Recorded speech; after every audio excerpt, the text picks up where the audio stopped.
ETF में invest करने से पहले कुछ ऐसी गलतियां मैं आपको बताने वाला हूं जो कि आपको ध्यान में रखना बहुत ज़रूरी है। हो सकता है कि कुछ पॉइंट्स मैं मिस कर दूं, पर मैं ये चाहता हूं कि आप अपने एंड से जो भी पॉइंट्स आपको इम्पोर्टेंट लगते हैं और जो मैंने मिस कर दिए वो कमेंट सेक्शन पे ऐड ज़रूर कर दें, एंड जिसका भी सबसे अच्छा कमेंट होगा मैं उसको पिन कर दूंगा। तो ईटीएफ में इन्वेस्ट करने से पहले आपको ये ध्यान में रखना पड़ेगा, ईटीएफ स्टॉक्स की तरह ही बाय एंड सेल होता है उसमें। तो आप क्या मार्केट ऑर्डर पे ऑर्डर प्लेस कर रहे हो या लिमिट ऑर्डर पे, बहुत डिफरेंस प्ले करता है।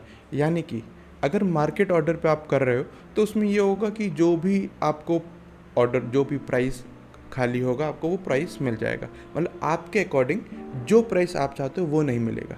पर अगर आप लिमिट ऑर्डर प्लेस कर रहे हो तो लिमिट ऑर्डर में क्या होता है कि फॉर एग्जांपल आपको चाहिए कि आप एक ईटीएफ 300 में ही खरीदो।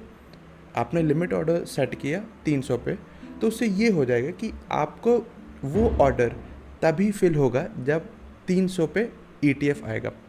पर मार्केट ऑर्डर में थोड़ा सा उल्टा होता है। उसमें क्या होता है कि आपने ऑर्डर डाल दिया, अब अगर उस पॉइंट ऑफ टाइम पे 300 पे ऑर्डर फिल हुआ, परफेक्ट, नहीं हुआ तो 305, 310 या 307, 302 जो भी अवेलेबल होगा वो आपको मिल जाएगा। मैं ये चीज़ बहुत क्लियर कर देना चाहता हूँ, लॉन्ग रन में ना ये जो 19-20 का जो डिफरेंस होता है ना, इतना मैटर करता ही नहीं। ईटीएफ्स आपको ही पता है इन्वेस्टमेंट के लिए, वो लॉन्ग रन के लिए है। तो अगर इवन मिस भी हो गया ना आपसे, तो भी ऐसा नहीं है कि आपका बड़ा नुकसान होगा, वो 19-20 वाला डिफरेंस ज़रूर रहेगा। पर कोशिश करिए लिमिट ऑर्डर पे। नेक्स्ट जो गलती करते हैं वो क्या करते हैं कि लोग टैक्सेस को इग्नोर कर देते हैं। एक होता है short term capital gain and एक होता है long term capital gain. Short term capital gain लगता है जब आप एक साल के अंदर ही अपना जो भी आपने इन्वेस्ट किया उसका जो भी प्रॉफिट हो या जो भी इन्वेस्टमेंट है आप इन्वेस्ट करो एंड एक साल के अंदर ही निकाल लो, जिसका पड़ता है 20%। ठीक है, short term capital gain tax. Long term capital gain tax it seems कि अगर आप 12 महीने से ज़्यादा आप रखोगे तो आपको सिर्फ और सिर्फ 12% देने पड़ेंगे टैक्सेस, जो कि बहुत बड़ा चेंज है। और उसमें कभी कभी ये भी हो जाता है कि एग्जम्पशन शॉर्ट ऑफ भी मिल जाता है लॉन्ग टर्म कैपिटल गेन में। अब क्योंकि आप ईटीएफ में तभी इन्वेस्ट करोगे जब आपका एक गोल होगा, जैसे प्रीवियस वीडियो से मैंने बताया है कि आपका गोल है 5 to 7 ईयर्स का। इन्वेस्टमेंट का पॉइंट ही वो है, 5 to 7 ईयर्स आपको रखना है। आप short term capital gain tax आपको बचना है 20% से, बेटर है 12 महीने तो आप निकालो ही नहीं। मेरा पर्सपेक्टिव ये है, मेरा सजेशन ये है, इन्वेस्टमेंट हमको करना है 5 से 7 साल के बाद हम देखेंगे, मतलब ये माइंडसेट है अपना, इन्वेस्ट हम करते चले जा रहे हैं। उस पॉइंट ऑफ व्यू से आपको कभी, अगर आप लॉन्ग टर्म इन्वेस्ट करो तो आपको 20% टैक्स कभी देना नहीं पड़ेगा। पर इस चीज़ को आप अवेयरनेस रखो कि अगर आप 12 महीने करो एंड सपोज इमरजेंसी अगर नहीं है, सपोज ऐसा आता है कि पैसा निकालना पड़ रहा है, मेक श्योर करो कि 12 से 1 महीना थोड़ा ज़्यादा कर लो, 13 महीने एटलीस्ट आपको वो 20% वाला था आपको नहीं देना पड़ेगा। जो नेक्स्ट पॉइंट है आपको ध्यान में रखने के लिए वो ये है कि एक्सपेंस रेशियो इसमें भी होता है। जी हाँ, इंटरेस्टिंग बात यह है कि इसमें जो एक्सपेंस रेशियो होता है वो आपको म्यूचुअल फंड्स के कंपैरिजन में बहुत ज़्यादा ही लो होता है, तो वो बहुत अच्छा रहता है। ठीक है, मतलब अगर फॉर एग्जांपल म्यूचुअल फंड में है 0.40 तो ये होगा 0.8, 0.10, मतलब आप समझे डिफरेंस, बहुत ड्रास्टिक डिफरेंस होता है एक्सपेंस रेशियो में। क्योंकि म्यूचुअल फंड में कहीं ना कहीं एक पूरी टीम बैठती है एसेट मैनेजमेंट वाली, और वो पूरा एक होता है ना, पूरा एक सिस्टम रहता है उनका। इसमें ईटीएफ्स में ऐसा नहीं होता है। ईटीएफ्स सिंपल होता है, निफ्टी 50 एक अपने मेन इंडेक्स है, ईटीएफ्स जस्ट उसको रेप्लिकेट करता है। उसमें कोई ऐसा इतना, मतलब होता है ना, इतना मैनेजमेंट वगैरह या इतना कोई होता नहीं जो उसको इतना मॉनिटर करता है, सिंपल इंडेक्स को रेप्लिकेट करता है, तो इसीलिए वो सस्ता पड़ता है एक्सपेंस रेशियो। नेक्स्ट जो पॉइंट है वो बहुत इंपॉर्टेंट है, वो गलती ना आप करोगे ही करोगे अगर आपको इसके बारे में नहीं पता। जैसे प्रीवियस पॉइंट में मैंने बताया कि जो इंडेक्स को हम निफ्टी 50 जो इंडेक्स है उसी को ही वो रेप्लिकेट करता है, उसी को कहते हैं हम लोग ईटीएफ। अब ईटीएफ्स में अब हम लोग कैसे आइडेंटिफाई कर सकते हैं कि कौन सा ETF अच्छा है, उसका सबसे इम्पॉर्टेंट जो कैरेक्टरिस्टिक होता है आइडेंटिफाई करने का, उसको बोलते हैं ट्रैकिंग। ट्रैकिंग टर्म बहुत टेक्निकल है, सिंपल टर्म्स में बताते हैं कि निफ्टी 50 को कौन कितने अच्छे से रेप्लिकेट कर पाता है। मतलब कि निफ्टी 50 में जो 50 कंपनीज हैं, कौन कितने अच्छे से उस स्टॉक्स को उस सेक्टर को ट्रैक कर पाता है कि कब कौन सी कंपनी निकल रही, कौन से टाइम पे, कौन से सेकंड पे वो कंपनी निकल रही है, कौन सी कंपनी ऐड हो रही है। ये जो ट्रैक करना होता है ना, ये बहुत इंपॉर्टेंट होता है, क्योंकि अगर किसी निफ्टी 50 में एक कंपनी आज ऐड हुई है एंड एक ETF जो भी है, जैसे फॉर एग्जांपल निपॉन हो गया या कोई भी हो गया, जो जिसका ETF है, वो स्टॉक कल ऐड कर रहा है, तो परसेंट में ना कम हो जाएगा। वो एग्जैक्ट निफ्टी 50 का जो परसेंट बन रहा था वो नहीं बना पाएगा। इसलिए ट्रैकिंग बहुत इंपॉर्टेंट होती है। ट्रैकिंग के लिए मैं आपको वेबसाइट बता दे रहा हूँ, बहुत कॉमन वेबसाइट है, आपने नाम सुना होगा, मैं आपको दिखाता हूँ। वेबसाइट है मनी कंट्रोल। अगर आपको नहीं पता है तो आपके स्क्रीन पे तो दिख रहा होगा, आप वो देख लीजिए। मनी कंट्रोल पे आप जाओगे, मार्केट्स पे क्लिक करिएगा, ठीक है। मार्केट्स पे क्लिक करोगे, ETF आ जाएगा। मैं एक बार करके दिखा देता हूँ, उससे क्या होगा ना कि किसी को भी ज़रा सा भी कन्फ्यूज़न नहीं रहेगा। अब आप ETF पे क्लिक करोगे तो आपके देखिए ये आ जाएंगे, ऑल कर दिया आपने, है ना, या एक सेकंड ये चल क्यों नहीं रहा, अच्छा आप चला एकदम हैंग कर गया था, ठीक है। अब आपने अगर ऑल पर क्लिक कर दिया तो बहुत सारे आ जाएंगे, बट आपको फॉर एग्जांपल इंडेक्स करना है, ठीक। क्योंकि मुझे आपको दिखाना था ट्रैकिंग कहाँ से आप आइडेंटिफाई कर सकते हैं कि जिसमें कम ट्रैकिंग एरर होगा वो उतना ही एक्यूरेट रिटर्न्स देगा निफ्टी 50 के, और हमको यही चाहिए ETF में, लोएस्ट से भी लोएस्ट ट्रैकिंग एरर, ठीक। तो अगर आप स्क्रॉल डाउन करोगे आपको देख रहे होगे निफ्टी इंडेक्स के बहुत सारे आ रहे हैं, ठीक। अब मैं आता हूँ जो मुझे, कि मैं आपको दिखाता हूँ कौन सा, लेट्स सी क्या ये आएगा, ये देखिए UTI निफ्टी 50 ETF, ये आपको दिख रहा होगा, ठीक।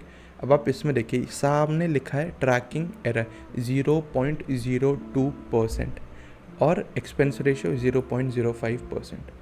समझे, जिसमें जितना कम ट्रैकिंग एरर उसमें उतना अच्छा फ़ायदा है। अब एक और चीज़ देखिए, यहाँ पे एक और है वो ETF, इसका ट्रैकिंग एरर देखिए 0.00%, यानी कि ये एक्यूरेट इंडेक्स के अकॉर्डिंग काम करता है।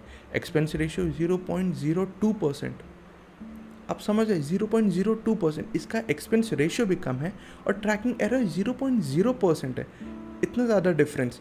अब एक और देखते हैं, एक और हम लोग देखते हैं, ठीक है। ये वाला जो है NIPP, I am pretty sure Nippon वाला ही होगा, ठीक है, निफ्टी 50 मिड, इसका ट्रैकिंग एरर देखिए 0.06% एंड एक्सपेंस रेशियो 0.021%। अब आप समझ रहे हैं, हमको अपने एंड से ट्रैकिंग एरर देखना है जिसमें जितना कम ट्रैकिंग एरर उतना एक्यूरेट वो इंडेक्स को या किसी सेक्टर को वो ट्रैक करेगा। नेक्स्ट जो गलती है वो मैं चाहता हूँ कि आप ध्यान में रखें, एंड इसको as a rule of thumb होता है ना कि भाई आप इसको हर बार ध्यान में रख रहे हो, इस चीज़ को फॉलो कर रहे हो, वो है कि आप किसी भी चीज़ का पास्ट आप निकाल के देखो कि पास्ट परफॉर्मेंस कैसा है। क्योंकि मैं स्विंग ट्रेड करता हूँ, तो एज अ ट्रेडर जो भी मेरे डिसीजंस रहेंगे वो डेटा बैक्ड रहेंगे, यानी कि स्टॉक्स ने पास्ट में कैसा परफॉर्म किया था, वही चीज़ मैं चाहता हूँ कि आप भी अपने अकॉर्डिंग रखें कि ETFs पर भी पास्ट परफॉर्मेंस कैसे रहे, चाहे ETF हो, चाहे म्यूचुअल फंड्स हो, चाहे स्टॉक्स हो, कुछ भी हो, पास्ट परफॉर्मेंस के बेसिस पे हमें क्या रहता है कि हम एक अंधा डिसीजन नहीं ले रहे हैं, हम एक कैलकुलेटेड डिसीजन ले रहे हैं। अगर लॉस होगा तो आपको दोनों में लॉस हो जाएगा, ठीक है, बट प्रोबेबिलिटी किस में हाई है अच्छा रिटर्न आने के, अच्छा डिसीजन लेने के, वो होगा जिसमें हमारे पास बैक्ड डेटा है, कुछ भी पास्ट का डेटा जिस पे हम मतलब होता है लिखित में है कि भाई इसने इतना बनाया, इसमें ज़्यादा प्रोबेबिलिटी है करने की रादर दैन कोई नया वाला। नेक्स्ट जो पॉइंट है वो मैं चाहता हूँ आप ध्यान में रखें, जो गलती यूजली करते हैं कि जो इन्वेस्ट करते हैं आप ETFs में वो थीमेटिक और सिंपल टर्म्स में बताएं तो सेक्टोरल ETFs जो होते हैं उस पर इन्वेस्ट करते हैं। सेक्टोरल ETFs जो होते हैं या सेक्टोरल म्यूचुअल फंड्स भी जो होते हैं ना, वो बहुत वॉलेटाइल होते हैं। क्योंकि अगर हम एक एग्जांपल लेते हैं, आईटी हब, निफ्ट वो सेक्टर आईटी का जो सेक्टर है, सपोज करो, हो सकता है अभी ना हो, बट एक एग्जांपल लेते सिनेरियो, आपने आईटी सेक्टर पे इन्वेस्ट किया हो पूरा, कुछ ऐसा हो जाए जिसकी वजह से अगर आईटी सेक्टर डूबा तो आपका पूरा इन्वेस्टमेंट ख़त्म, वो ख़त्म इन द सेंस डूब जाएगा, है ना। कोई भी ऐसे स्टॉक्स नहीं रहेंगे जो उसको आपके पोर्टफोलियो को थोड़ा सपोर्ट दे, क्योंकि आपका तो पूरा आईटी सेक्टर का है ना, डूबा तो सारे स्टॉक्स डूबेंगे। इसीलिए ये बहुत बेसिक एग्जांपल है कि इसीलिए आपका जो भी ईटीएफ होगा मेक श्योर करें, या म्यूचुअल फंड भी जो होगा, मैंने अपने प्रीवियस वीडियो में भी बताया था, मेक श्योर करें ना वो एकदम ऐसा बैलेंस्ड रहे कि जब गिरे, मार्केट अगर 10% गिर रहा है और अगर आपका ईटीएफ या म्यूचुअल फंड उससे कम गिर रहा है ना, आप समझो बढ़िया बढ़िया आपने चूज़ किया। ये बेसिक सी चीज़ है, यानी कि आप मार्केट के कंपैरिजन में भी कम जा रहे हो। तो इसलिए मेक श्योर करो कि अगर आप म्यूचुअल फंड ले रहे हो चाहे ईटीएफ ले रहे हो, बैलेंस्ड वाला ही ज़्यादा बेटर रहता है इन कंपैरिजन टू सेक्टोरल वाला, क्योंकि वो वॉलेटाइल बहुत ज़्यादा है। एंड आप यहाँ पे ट्रेडिंग नहीं कर रहे हो, आपका इन्वेस्टमेंट 5 से 7 साल से के बाद आप देखोगे आपको चाहिए सुकून वाला पैसा, रिलैक्स्ड पैसा और अच्छे रिटर्न्स। नेक्स्ट जो गलती करते हैं ना लोग ईटीएफ को सिलेक्ट करने में, वो मैं आपको बताता हूँ। वो ये है ना कि लोग AUM को नहीं देखते।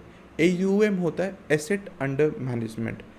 सिंपल टर्म में समझाता हूँ कि अगर मैं एक म्यूचुअल फंड हूँ, मतलब एक बोल देते हैं उत्कर्ष फ्लेक्सी कैप या उत्कर्ष ETF, ठीक है, तो मेरे अंडर मैं कितने करोड़ों रुपए पैसा, मतलब रुपये हैंडल कर रहा हूँ सिंपल टर्म्स में, ठीक है। क्या मेरे पास सिर्फ 1 करोड़ है, 10 करोड़ है, 20 करोड़ है? अगर मैं बहुत बड़े अमाउंट में भी एक अच्छा रिटर्न ला पा रहा हूँ, यानी कि मेरे स्किल्स इतने अच्छे हैं, फार बेटर हैं कि मैं बड़े अमाउंट पे भी अच्छा रिटर्न्स ला पा रहा हूँ। और अगर मेरे पास पैसा कम होगा, मेरे पास अगर पैसा कम है और मेरा एक वो कॉम्पिटिटर है जिसके पास जो ज़्यादा पैसा हैंडल कर रहा है एंड रिटर्न्स अच्छे ला रहा है, तो आप मेरे पास आओगे कि उसके पास आओगे? ऑब्वियसली उसके पास आओगे, क्योंकि वो ज़्यादा पैसा हैंडल कर रहा है, लोगों का भरोसा उस पर ज़्यादा है कंपेरेटिव टू मी, एंड वो अच्छे रिटर्न्स भी ला दे रहा है। इवन दो 19-20 का अंतर है, मैं बोल रहा हूँ अगर सेम भी है, एक इंसान के पास सिर्फ 10 करोड़ है, एक इंसान के पास 100 करोड़ है, 100 करोड़ रुपए लोगों ने उस पर भरोसे पे दिया है एंड स्टिल वो रिटर्न्स निकाल पा रहे हैं। हाँ, ये देखिए यूटीआई के अंदर 63,831.92 करोड़, इतने ज़्यादा लोगों ने इनको पैसा दिया है भरोसे पे कि भाई ये अपना काम अच्छे से करेंगे, ठीक है। अब एक और आते हैं, ये वाला जो हो गया कि जिसका एक ट्रैकिंग एरर 0.00% था, एक्सपेंस रेशियो 0.02% था, इसका AUM 32,452.94 करोड़ पैसा इसके पास है। लोगों ने इनको पैसा दिया। तो AUM से भी ना हमको बहुत कुछ समझ में आता है कि क्या लोग उन पे भरोसा कर रहे हैं, क्या वो उस पैसे को हैंडल कर पा रहे हैं या नहीं। जो नेक्स्ट गलती है जो यूजली लोग करते हैं वो ये होता है ना कि ETFs को लोग ये सोचते हैं कि क्योंकि ये स्टॉक्स की तरह हम लोग बाय या सेल कर सकते हैं, तो it is exactly like stocks. Please इस चीज़ से आप कंफ्यूज मत होना, आप इसको ट्रेडिंग नहीं कर सकते। ट्रेड करना आप स्टॉक्स पे करो, ETFs पे आप ट्रेड करने का कोई पॉइंट होगा नहीं। ये एक इन्वेस्टमेंट का ही एक टूल है, इसलिए इसको एज ए इन्वेस्टमेंट ही लो। लास्ट जो गलती लोग करते हैं वो ये करते हैं ना कि सब्सक्राइब नहीं करते चैनल, तो चुपचाप सब्सक्राइब कर लेना। तो आज के लिए इतना ही था। Thank you for watching this video, bye.